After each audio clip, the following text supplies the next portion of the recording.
주택시장 안정 속도가 생명입니다. 정책의 성패는 실행에 달려있기 때문입니다. 어제 정부는 수도권에 23만 호 이상의 주택을 추가 공급하는 전월세 및 매매시장 안정을 위한 주택 신속 공급 방안을 발표했습니다. 이번 대책의 핵심은 단순히 공급 물량을 제시하는 데 그치지 않고 실제 착공까지 걸리는 시간을 획기적으로 줄이는 데 있습니다. 공공택지 발표부터 착공까지 걸리는 기간을 68개월에서 37개월로 절반 가까이 단축하고 3기 신도시 등 기존 택지 8만 9천 호의 착공도 1년에서 2년 이상 앞당깁니다. 역세권 등 입지가 우수한 곳에 10만 호 이상의 신규 공공택지를 확보하고 학교 용지와 공공기관 부지 등 도심에 활용 가능한 공간도 적극 발굴합니다. 재개발, 재건축의 갈등과 지연 요인을 해소하고 PF 보증과 세제 지원을 확대해 민간의 사업 자금이 실제 착공으로 이어지도록 한 점도 이번 대책의 강점입니다. 충분한 물량이 막힘없이 공급되도록 하겠습니다. 금융의 원칙도 분명합니다. 투기 수요는 차단하고 실수요자는 두텁게 보호하는 것입니다. 전세 대출을 캡 투자의 수단으로 악용하는 행위는 차단하되 무주택자의 전세 대출 보증 비율을 그대로 유지합니다. 청년에게는 내 집 마련부터 전월세까지 주거 행태에 맞는 금융 지원을 확대하고 결혼했다는 이유로 정책 대출에서 불리해지는 이른바 결혼 페널티도 바로 잡겠습니다. 전월세 보증금을 안전하게 보호하는 전월세 안심 신탁 사업도 연내 시범 추진합니다. 임대인과 임차인의 참여를 충분히 끌어낼 수 있도록 현장의 의견을 반영해 제도의 완성도를 높이겠습니다. 이재명 대통령께서는 기존 규제에 얽매이지 말고 필요하다면 법과 제도까지 고쳐서라도 파격적인 택지 확보와 공급에 나설 것을 거듭 주문하셨습니다. 말로만 공급을 외치는 시대를 끝내고 속도와 실행으로 공급 절벽을 메우겠다는 정부의 비상한 각오가 담겨 있습니다. 정부는 범정부 주택 신속 공급 점검 체계를 가동해 부처 간 이견을 조율하고 현장의 걸림돌을 신속히 해소할 것입니다. 민주당은 주택 안정화 TF를 중심으로 공급과 세제, 금융 혜택의 이행 상황을 빠르게 점검하겠습니다. 인허가 단축과 택지 확보, 도심 공급 확대에 필요한 법안을 신속하게 뒷받침하고 국민과 전문가의 합리적인 의견도 지속적으로 반영하겠습니다. 파격적이고 속도감 있는 공급, 공정하고 합리적인 세제, 실수요자를 세심하게 보호하는 든든한 금융정책까지 이재명 정부와 민주당은 실수요자의 내 집 마련과 안정적인 주거 기회를 넓혀 반드시 국민 주거 안정을 실현하겠습니다. 국민의힘과 서울시는 정부의 공급대책 실행에 전향적으로 협조하길 바랍니다. 국민의힘은 정부의 주택 신속공급 방안이 발표되자마자 기다렸다는 듯이 맹탕이라느니 위선이라느니 원색적인 단어로 묻지마 비판에 나섰습니다.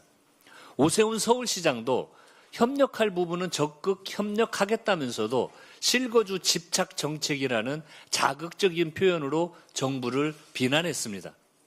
국민의힘과 오세훈 시장에 묻습니다. 본인들의 책임은 다하지 않으면서 말폭탄만 늘어놓는다고 주택 공급 속도가 빨라집니까? 무엇보다 국민의힘은 공급 촉진을 위한 법안 처리를 한사코 거부하고 있으면서 무슨 염치로 공급을 입에 올립니까?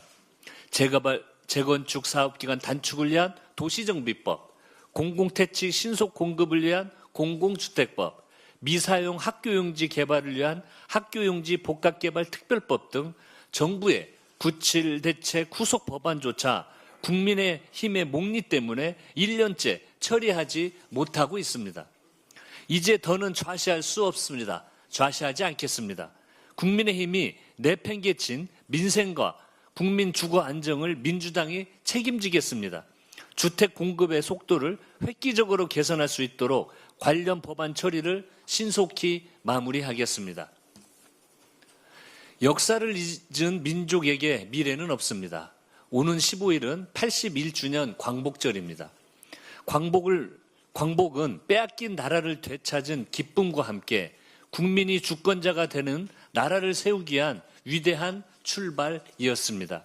수많은 독립운동가의 희생으로 되찾은 주권은 4.19 혁명과 5.18 민주화운동, 6월 민주항쟁으로 이어지며 우리 민주공화국을 일구는 토대가 되었습니다. 그런데 광복절을 불과 이틀 앞두고 국민의힘 이진숙 의원은 국회에서 5.18을 왜곡하고 폄훼해 온 세력과 함께 포럼 개최를 강행했습니다. 국가 폭력에 맞서 피와 눈물로 민주주의를 지켜낸 시민 항쟁을 학술과 재조명이라는 이름으로 모독하는 것은 역사적 진실을 훼손하고 민주공화국의 정통성을 부정하는 일, 그 이상도 이하도 아닙니다. 그릇된 역사 인식은 과거에만 머물지 않습니다. 친일과 독재를 미화하고 국가 폭력의 책임을 덮으며 끝내 오늘날의 민주주의까지 위협합니다. 국민의힘은 이번 일을 이준석 의원 개인 일탈로 치부하지 말고 5.18 역사 왜곡에 대한 분명한 입장을 밝혀야 할 것입니다.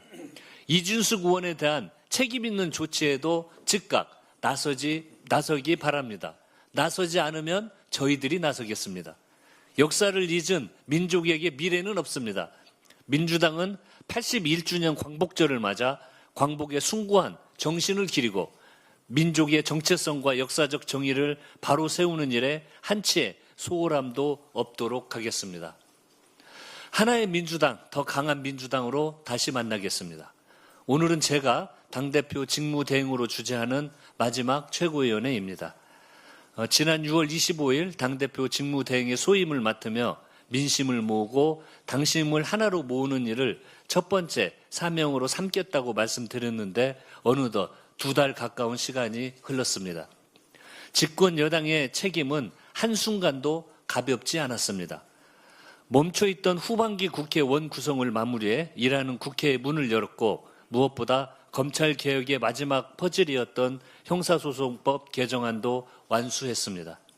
이 모든 과정에서 함께해 힘을 모아주신 국민 여러분, 당원 동지 여러분께 감사드립니다.